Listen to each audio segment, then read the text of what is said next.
us, it was possible at the same time to instill the very culture and the world view embodied by that language, namely French in this case.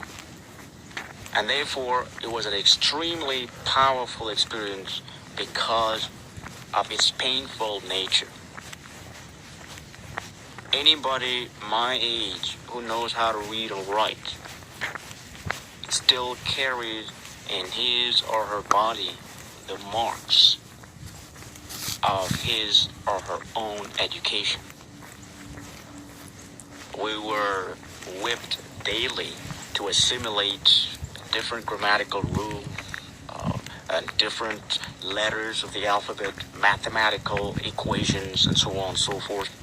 There were a constant campaign destined to develop individualism more so than community in us, and that meant that we were asked, therefore, to be on the lookout for anybody who, in speaking French language, made the mistake of inserting one traditional word in it.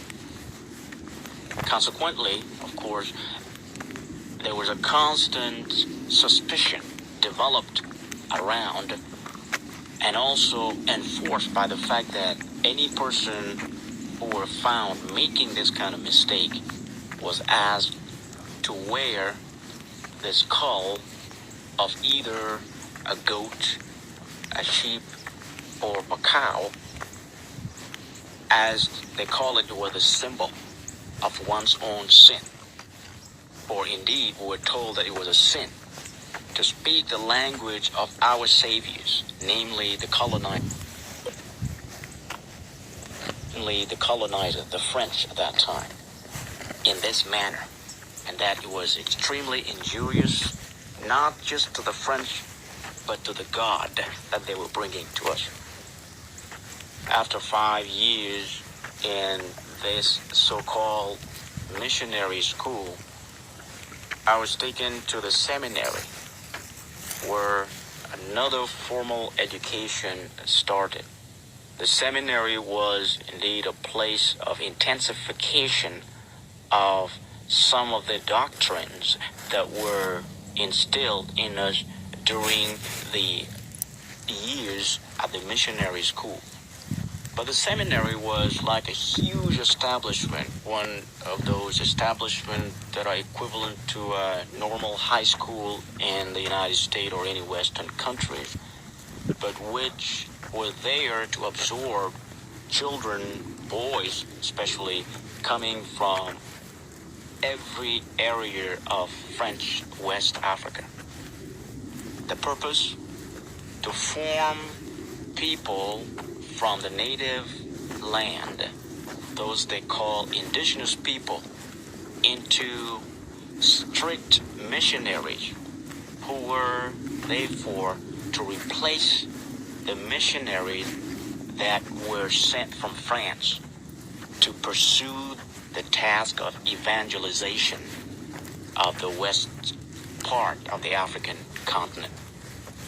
And so we were therefore part of a grand colonial scheme to perpetuate the whole business of religious colonization.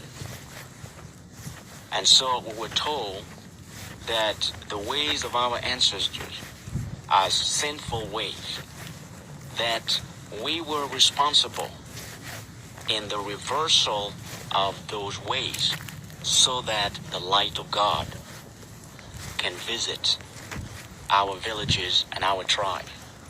And over the years, a lot of us believed in that. For me, at least, I believed in it partly because I had read by then very intensively and understood that there were certain basic truths in the Bible that were not very well presented in the day-to-day actual life of the priests that were in charge of us in that seminary.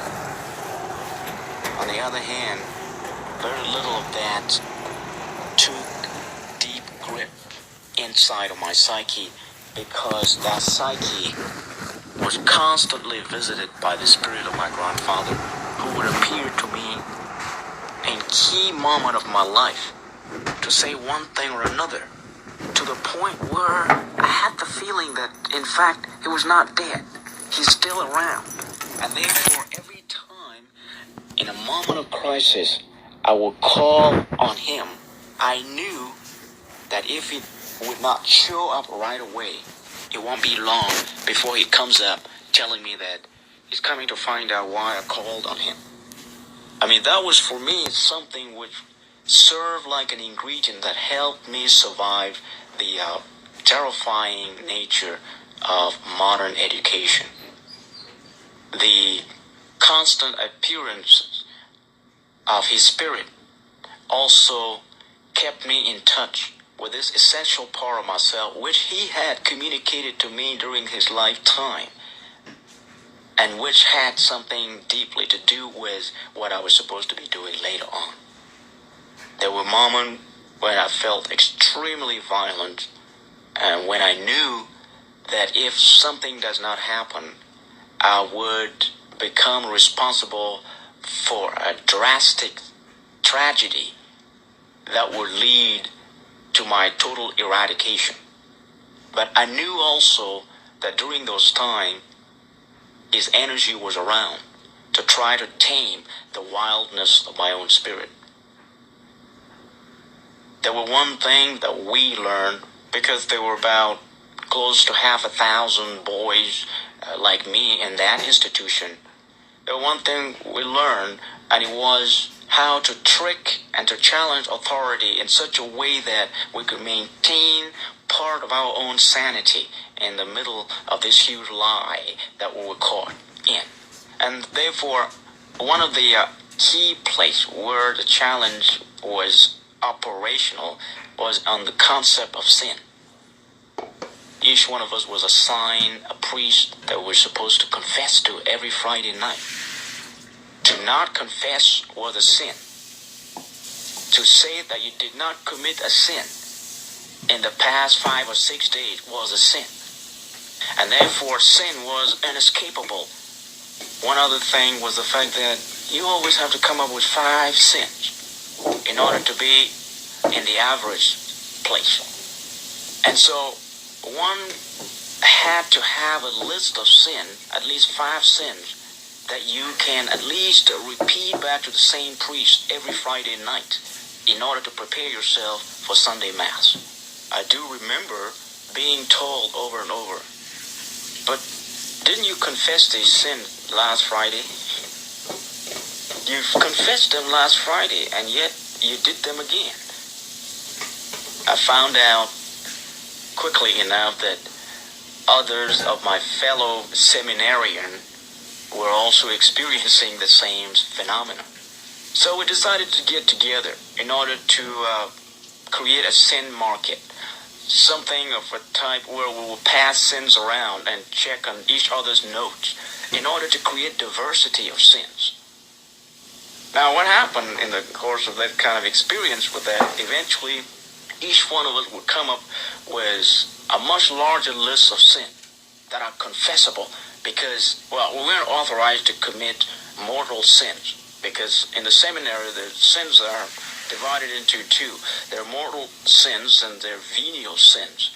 Venial sins are the kind you can easily confess and get away with. Mortal sins are the ones that are really serious, and therefore, as a person who is being prepared to become a priest, you cannot commit mortal sin.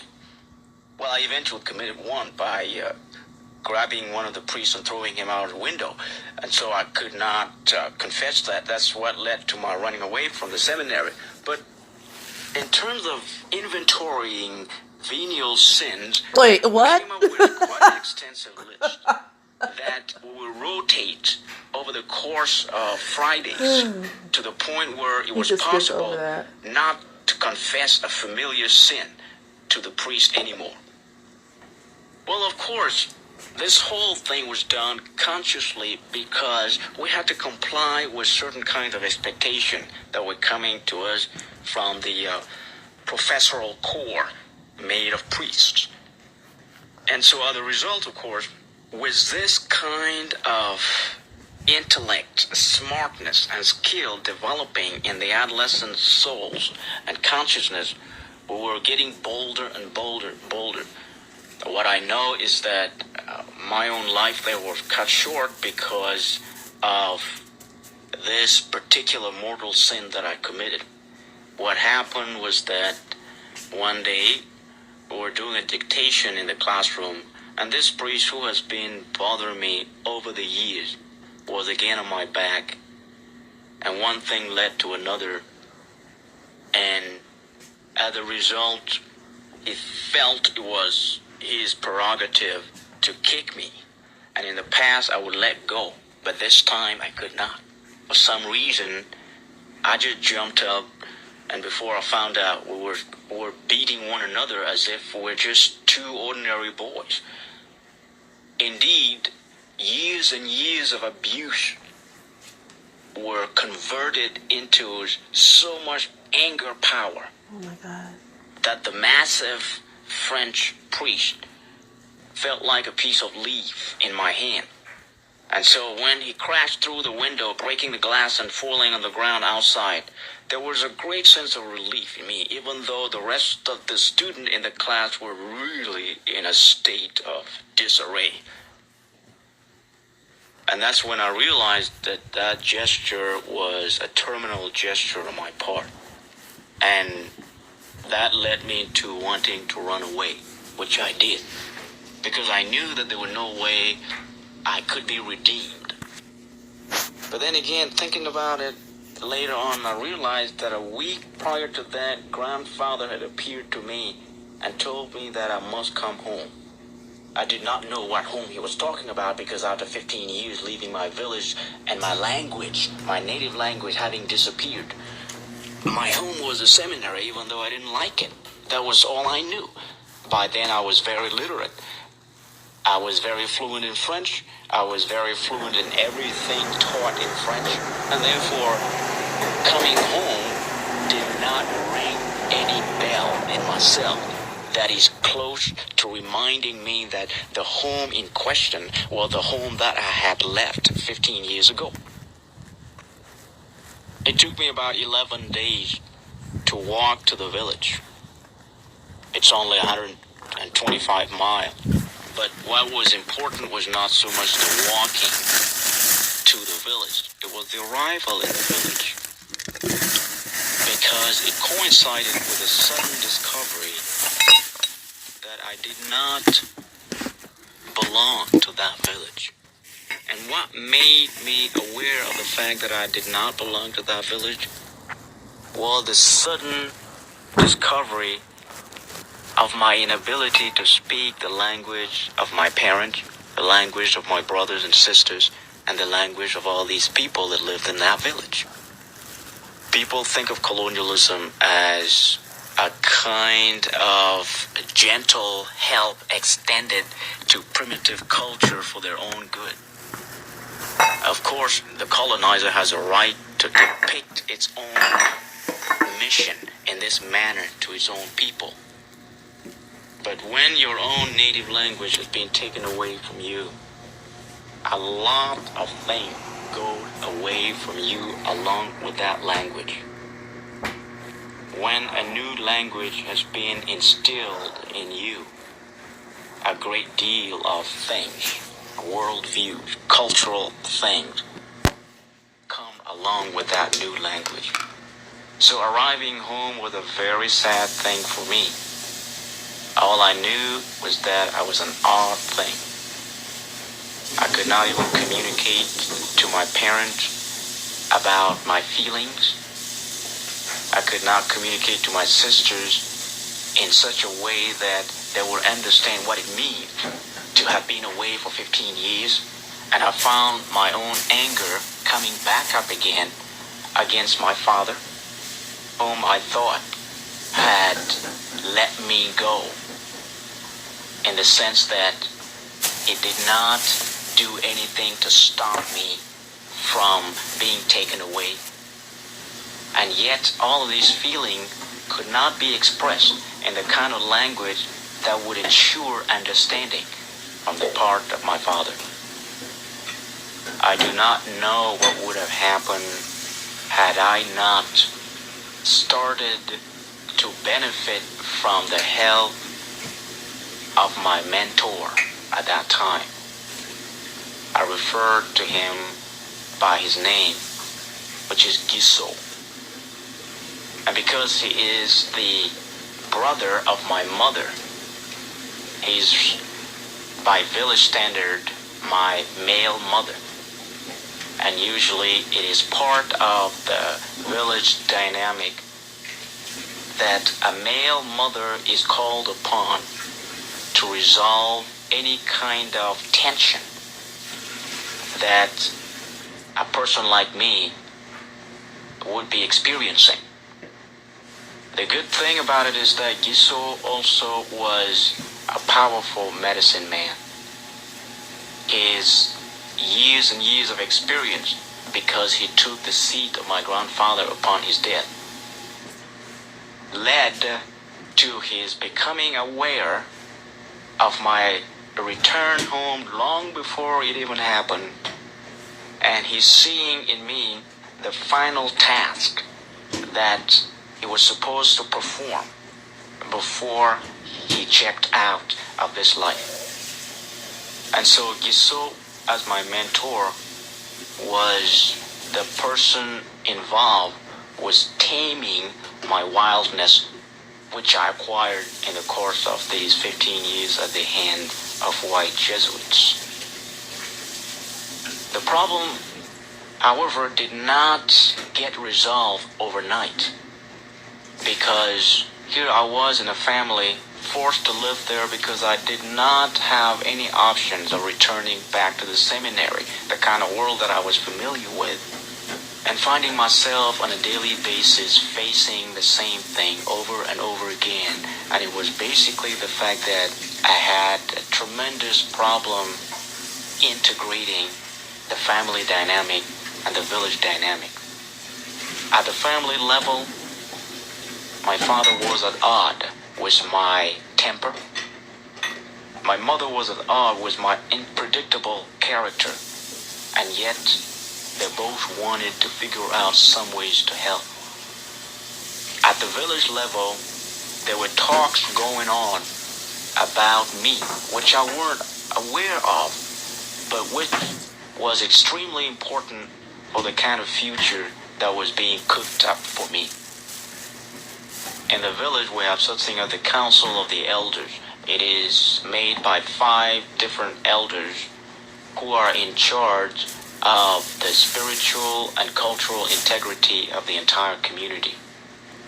Apparently, that council has gathered several times around me as their topic. And the main question was whether a person like me could be allowed to stay in the village. The one powerful argument that they had on the issue was not the fact that I was the only one coming back from what they call the wilderness, because every place that is other than the village is called the wilderness. It was not because I was the only one coming back from the wilderness. It was because I was the only one who knew how to read and write. The village, and in this case the elders, had become aware that anybody who knows how to read and write is connected with deceit, violence, and all these negative things, because the white men knew how to read and write, and it seemed to them as if it is that knowledge that fostered the kind of violence that landed on the villagers over the past century. And so he was one of their own who had managed to learn how to read and write, just the same way as the white men knew.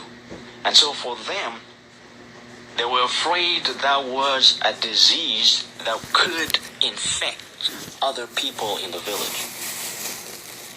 The other thing they were afraid of was that they wanted to tame my wildness through what they call initiation. not know what was supposed to happen in a context in which the knowledge of reading and writing was assumed to have taken the space inside of me that initiation was meant to take. And therefore, they thought that I was full to the point where initiation wouldn't have a place to fit in within me, because knowledge of literacy had already occupied that area, that territory. The other thing was that for them, the requirement for me to go through initiation was to forget how to read or write. I still remember a session that I had with my father. It was more like a discussion where the question arose about whether it was possible for me to work hard at forgetting how to read and write so that I can clean up the space in my psyche that could then be occupied by initiation. When I told my father that I could not forget how to read and write, he told me that therefore I was caught up with a terminal knowledge, the kind of knowledge that comes more like a cancer that you can't take away. The problem I was facing at that time was lesser because the day-to-day work that I was having with my mentor Giso had dramatically diminished the violent inclination that I was in when I first arrived in the village. And so it felt to me that at that point I was more interested in initiation, even though I did not understand exactly what it was and what it was meant to do to me. My father explained to me that initiation was going to be the opportunity for me to fully belong to this village, because everybody who grows up in the village has to go through initiation as part of their becoming not only adult, but of their being accepted by the rest of the village as grown-up human beings. So for me, having been away for so long, having been opened up to a world drastically opposed to the one of my own ancestors, I saw in initiation something like a doorway capable of maybe putting a dent on the amount of transformation of brainwashing that I had experienced in the course of the past 15 years. Of course, I wanted to go through initiation no matter what. But of course, I had to face up to this whole thing about forgetting how to read and write. And the problem at that moment was no longer whether my father wanted me to go through initiation, whether Giso wanted me to go through initiation. It was whether the whole council was going to agree to putting me up into this kind of experience. I was told that there were a lot of division among the members of the council because some of them thought that this was totally inappropriate for a person of this kind of knowledge that I had to also be given another knowledge when everybody knew that this knowledge acquired at the hand of the white man has taken in me the space that the village knowledge was supposed to take. Others simply said, two knowledge cannot be together, especially when they are drastically opposed as that which initiation affords and that which schools in the Western world affords. They say that a person who is caught in this kind of space is likely to die.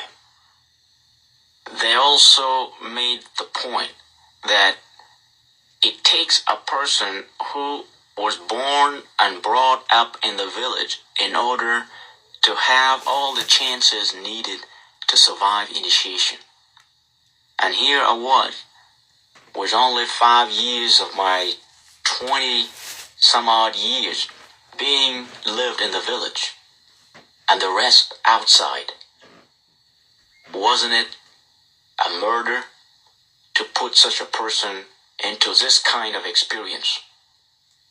Had this happened before, no one could testify to that.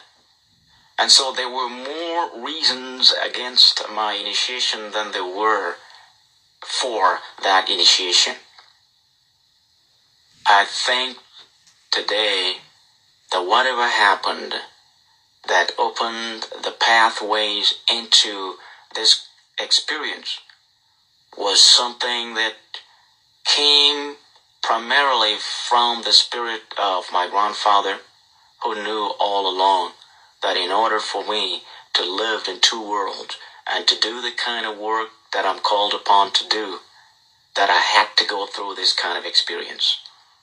I also knew that my mentor Giso, who was also part of the council of the village, was doing his best in order to make this happen. Later on, he will be also sitting in the committee of initiators, and as a result, be my protector, my secret protector, throughout the entire experience.